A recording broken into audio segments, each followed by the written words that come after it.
Bienvenue, mesdames, messieurs, dans cette session d'information sur Speedline Télévision. Le Conseil des ministres s'est réuni ce mercredi 3 mai 2023 sous la présidence du président Patrice Talon, président de la République du Bénin, chef d'État, chef de gouvernement également. Au cours de la séance, le gouvernement a évoqué des mesures prises suite donc au drame de Kéro.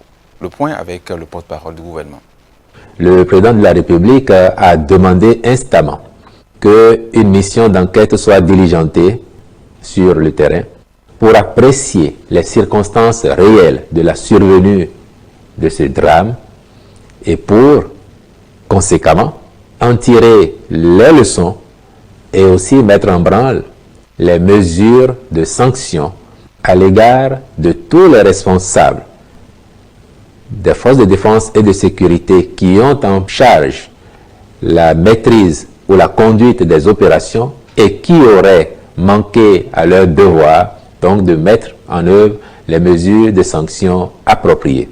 Cela dit, nous savons très bien que lorsque ces criminels essayent de s'implanter et n'y arrivent pas, parce qu'il y a une réponse structurée et structurelle des forces de défense et de sécurité, ils s'emploient à vouloir démoraliser les populations, donc en menant des opérations de représailles de cette nature aussi macabre, pour choquer donc les populations et leur faire croire que la réponse sécuritaire n'est pas à la hauteur de leurs attentes et qu'en conséquence, elles n'auraient leur salut qu'en se ralliant à leur cause, à eux. Il se passe que dans notre pays, et chacun peut l'observer, ces individus, ces criminels, n'ont jamais réussi à s'implanter. Certes, ils font des tentatives, des incursions, qui sont déjouées et combattues comme il se doit. Malheureusement, ce drame nous montre que c'est un défi permanent et qu'il ne faut pas dormir sur ses lauriers. Il ne faut pas se contenter des acquis et que la proactivité doit être davantage de mise.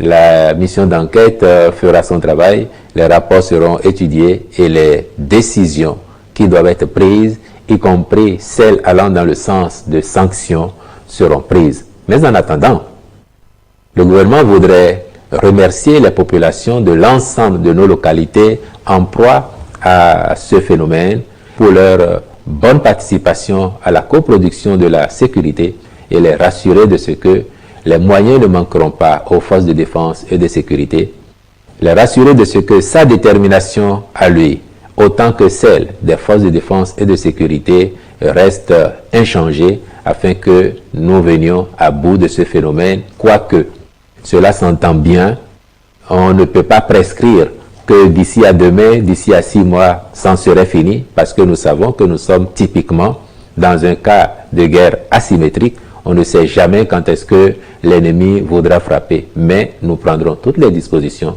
Nous veillerons de jour comme de nuit, nos forces de défense et de sécurité également, pour que, ensemble, nous venions à bout de ce phénomène. L'artiste Eduardo Cobra est devenu l'un des street artistes les plus reconnus au monde, avec plus de 500 œuvres peintes dans les rues du Brésil et de 17 autres pays sur les 5 continents. Sur le continent africain, à part le Malawi, où il a laissé des traces en 2017, le Bénin est le 2e pays où il amène ses instruments. Ainsi, pendant 2 semaines à Cotonou, il a laissé libre cours à son génie créateur pour accoucher d'une œuvre qui marquera sans aucun doute notre environnement artistique et culturel en plein essor grâce à l'action du gouvernement du président Patrice Talon et également de son gouvernement, bien sûr. Le dévoilement de son œuvre a eu lieu ce mercredi. Suivons ici quelques réactions. Monsieur Eduardo Cobra, dont le parcours professionnel force le respect et l'admiration, est convaincu que, citation, « Quelle que soit la religion, le message principal devait être l'amour. » Este mural foi feito em espaço de 525 metros quadrados, construído especialmente para receber o meu trabalho. Cette fresque a été réalisée dans un espace de 525 mètres carrés, construit spécialement pour recevoir mon travail. Avant de réaliser ce travail, 2 assistants de mon équipe étaient là pour vérifier les conditions de travail et recueillir des informations utiles à la conception de l'œuvre d'art. Comme je le fais toujours, j'ai aussi fait mes recherches à ce sujet et j'ai conclu que le Bénin étant une nation qui repose sur les piliers de la liberté religieuse et où différentes croyances coexistent pacifiquement, il serait l'endroit idéal pour un autre travail de mon projet.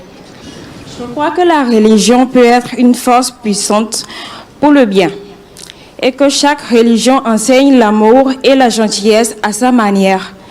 Le message que je veux communiquer avec cette œuvre d'art est que quelle que soit votre religion, ou si vous n'avez pas de religion, nous sommes tous égaux et pouvons vivre ensemble en harmonie. Cette œuvre représente différentes personnes pratiquant différentes religions. En commun, ils recherchent tous l'amour et la tolérance parce que peu importe la religion, le message principal devrait être l'amour. Et l'amour est ce qui nous unit. Il ne peut jamais être cause de séparation, de conflit, de malheur. Mon projet Coexistence consiste en ceci: diffuser des messages de tolérance et de paix. En se rappelant que la foi, quelle que soit sa croyance, doit partir d'un principe de respect et d'amour, doit signifier la fraternité entre les hommes. Je crois fermement que l'art peut avoir un impact puissant sur le monde. L'art peut nous faire réfléchir, il peut nous faire ressentir et il peut nous aider à nous connecter les uns aux autres. J'espère que cette œuvre d'art sur la tolérance religieuse peut aider à promouvoir la compréhension et le respect mutuel et peut aider à diffuser ce message d'amour à travers le monde. Que tous ceux qui regardent cette œuvre d'art voient la beauté et de la diversité. Puissons-nous comprendre que, quelles que soient nos croyances religieuses, nous sommes tous frères et sœurs sur la planète qui est notre maison pour nous tous. Puissons-nous voir le bien en chaque être humain et travailler pour surmonter les différences qui nous séparent. Puissons-nous tous coexister. Je vous remercie.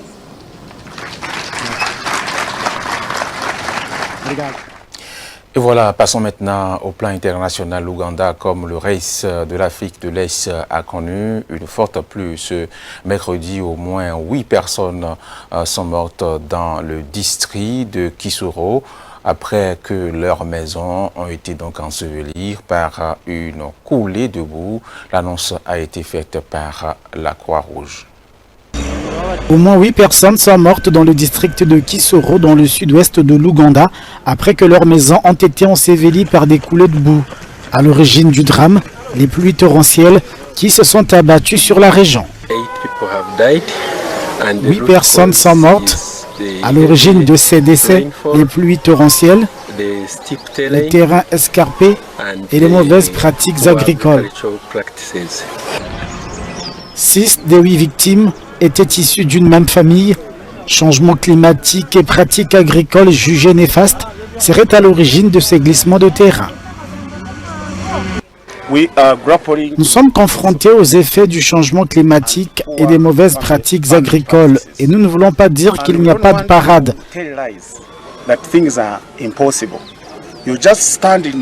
Placez-vous sur cette colline, regardez du côté du Rwanda et du nôtre.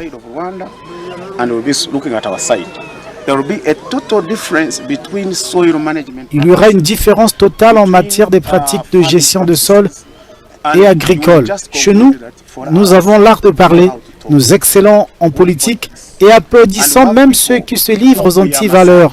Mais face aux calamités, nous disons simplement « Oh, désolé ».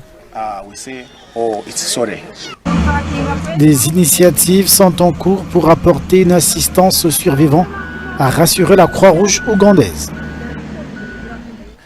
C'est tout pour ce journal, mesdames, messieurs. Merci de l'avoir suivi. Portez-vous bien.